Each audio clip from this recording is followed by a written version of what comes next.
urinary system. In this video session, we are going to look at the urinary system, the functions of the urinary system, the structures in the urinary system, the kidneys specifically, and we shall talk about the functions of the kidneys. Then we shall go ahead to talk about the different organs associated with the urinary system, to be specific, the organs associated with the kidneys. So, looking at the urinary system, urinary system.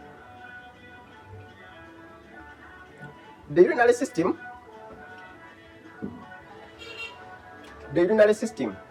system is a system in the body that filters water and waste metabolic waste products from the blood. It filters water, metabolic waste products from the blood through the formation of urine. And for the purposes of this urinary system, I came up with something like this, which I need us to look at. The structures of the urinary system. So I drew for you the urinary system. So the functions of the urinary system include: one, we are talking about the functions of the urinary system. We are saying that one, this urinary system is for the removal of metabolic waste products. It also plays a role in the regulation of electrolytes. It also plays a role in osmoregulation. What is osmoregulation? The osmoregulation is the process that involves the control in the water content of the body and hence the controlling of the blood volume. So this urinary system also controls blood pressure through the controlling of the blood volume, hence the controlling of blood pressure. So I think we shall go ahead to look at the different structures in the urinary system. Let me bring this thing where you need to see that we have these two kidneys, then we have the ureters, we have the urinary bladder. But in the structures, also importantly, we have something that voids the urine out of the bladder called the urethra. So, most importantly, I want us to go and look into the details of this kidney. Let me zoom the kidney very close.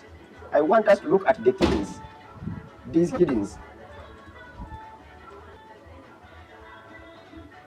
For the purposes of explaining the structures of the kidney, I came up with this structure, the whole of this structure, which I will base on to explain to you the kidney. First of all, in the kidney, we shall look at the gross anatomy of the kidney. I want to bring this kidney very close in the screen such that you are able to see it. The gross anatomy.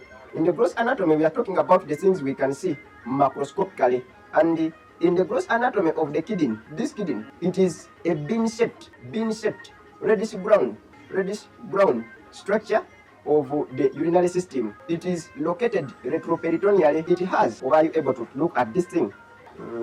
The superior convexity and the inferior extremities. It has these two, the superior extremity, and it also has the inferior extremity. Whether you want to call it extremity, it has no problem. This very kidney has got, that is this side, which is called the major convexity, the major kidney convexity, and also it has got this side called the minor convexity, and it is directed towards the medial plane, and it contains or consists of discal space from here up to here, what we are calling the hilum. It has got a hilum. The hilum position is where the renal artery, the renal vein, and the renal pelvic join the main kidney. This region you are seeing. So, going away from that one, this very kidney again shows two portions.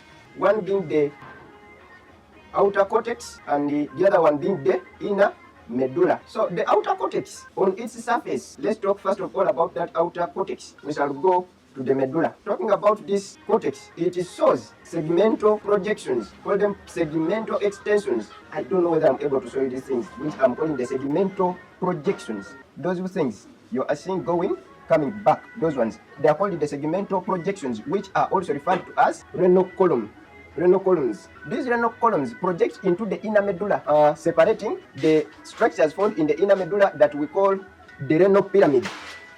And so in the medulla are around 8 to 18 renal pyramids. That's what I wanted us to know about the gross anatomy of the kidney. But also, more importantly, we need to look at where the kidney is located. The kidney, we said, is located retroperitoneally. Retroperitoneally. This means it lies on the posterior wall of the peritoneum. Posterior wall of the peritoneum. You know the peritoneum. I don't want to go into cavities. The peritoneum is that layer in the abdominopelvic cavity that covers the viscera. You know the viscera, we talked about the viscera some time back. And these kidneys also are located at a level. There is something I drew for you here, which I want to show you. The kidneys are located This is the vertebral column. Back to you.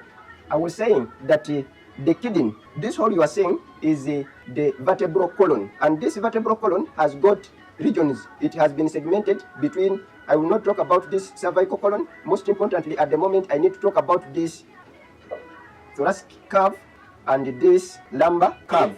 This vertebral column is showing you that we are viewing this individual from the lateral view, and I don't know whether you are able to see this thing very clearly. Let me zoom it the more. The vertebral column is this one, but the kidney is located. This is the thoracic vertebra 12, T12. This is the lumbar vertebra 3, counting from here 1, 2, 3. So this one, the L3. So the kidney is located around this area, and it is 12 centimeters in height. It has a width of 6 centimeters, and also it has a thickness of 3 centimeters, and it is located on that region.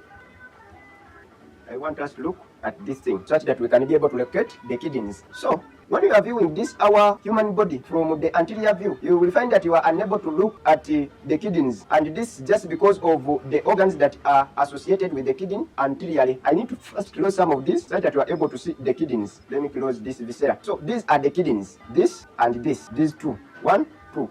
But you realize that the organs associated with the kidneys superiorly, we have the right and left adrenal glands. Let's go back. Let's try to go back. I was saying that you will be unable to see the kidney structures when you view this human body from the anterior view, just because of the organs, of the different organs associated with these kidneys anteriorly.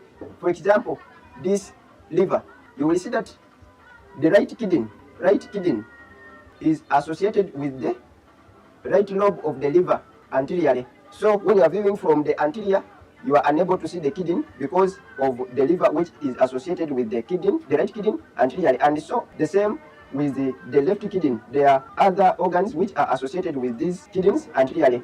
When I talked of the peritoneum, I was talking of this. It looks like a cavity, but it is essentially a membrane that encloses these all organs in the abdominopelvic cavity. I want us to go ahead and look at the kidneys. We have seen the gross anatomy when we are seeing the kidney from outside. We said where we looked at the renal cortex. This is the layer I was meaning as the renal cortex. From here up to here is what we call the outer renal cortex. And this one from here up to here is what we are calling the renal medulla. The kidney is covered by a layer called the renal capsule. Renal capsule.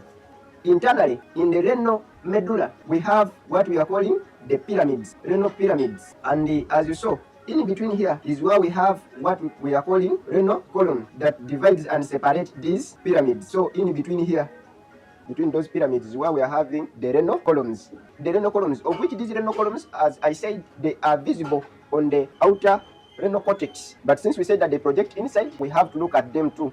There's something I want to talk about. We have seen that. I think we have seen all these structures of the kidney, even if I don't go further into them. That is the gross anatomy of the kidneys. Talking about the functions of the kidneys, the very functions of the urinary system are the very functions of the kidneys. So we won't go further into that. I think I will end here with this session, but for our next video session, we are going to talk about urine formation and the nephron. If you find this video helpful, I beg you to like it and share with your friends for whom you think it will be useful too. And to follow along with our videos, subscribe to this channel such that when I post our next video, you are able to get notified. Thank you very much. Alinda is my name.